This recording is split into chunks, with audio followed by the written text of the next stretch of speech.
I love Lorenzo. He was always a cool guy. He the one that gave me that watch at that stripper. So $110,000 watch for my birthday for doing the Ultimate Fighter. Yeah, it was an AP, right? The AP. I had the AP before the rappers was rapping about it. Yep. I didn't know what the fuck it was.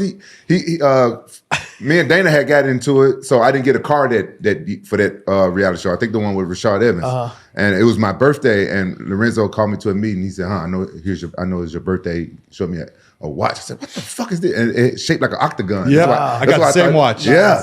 Yeah, you know what I'm talking about. When I left the first time, he gave me that watch. The Royal Oak Offshore. Yep, beautiful watch. Yeah, he had one too. Where's that watch now?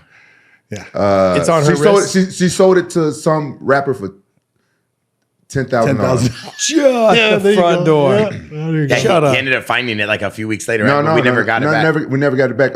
My manager used some of the police officers that worked for Dana or something out there, and they found the girl and stuff, but they couldn't get my stuff back. Surprise! They promised me they could get my stuff back. Sure. Surprise! Yeah. You've talked many times about generations, pulling from technique and inspiration before them. You've talked about how people have studied, the previous generations and their fight game and whatnot. Are there certain fighters that you've pulled from you yourself in terms of how you developed as a fighter? I mean, look, GSP's probably one, that I think a lot of people have pulled things from. I was one of the first guys to ever do I think I was the first guy to do a Superman punch in the UFC.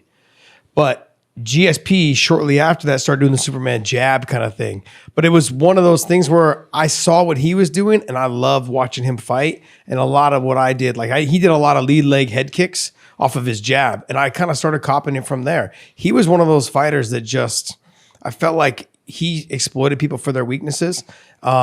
And he found ways to work around what their strengths were. Like, hey, if they were good at wrestling, he would sprawl and brawl and keep it on the feet. If they were good at kickboxing, he would end up wrestling. He was a very, very well-rounded fighter. And then as my career went on, I didn't have to look very far. I mean, I trained with Frank Shamrock. I trained with BJ Penn. They were all at AK. I trained with Fitch, Koscheck, Swick, Bobby Southworth. I trained with all these guys, man. They were all at my gym. DC, Kane. So I didn't have to look very far. Habib, Islam, they're all at AK. Bobby Southworth. I haven't heard that name in a long time. Yeah, you were supposed to fight Bobby in King of the Cage. That's the guy. That's the guy I was talking about. It was him. That's how I got to Pride, because he didn't fight me. Yep. It's him. Yep.